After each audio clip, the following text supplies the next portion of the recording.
Čaute, boli sme zase nakupovať v Sinseji, takže vám ideme ukázať nejaké pekné veci, ktoré sme kúpili Taminke.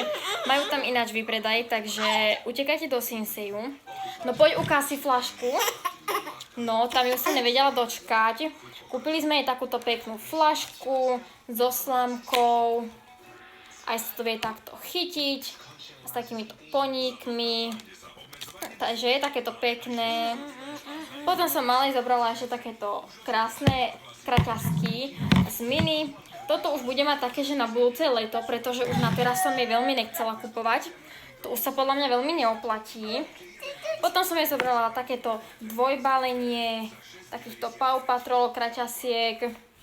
Toto som jej brala 86, čiže to ešte aj teraz bude mať dobre, ale tým, že ona je chudá, tak myslím si, že to ešte aj o rok natiahne.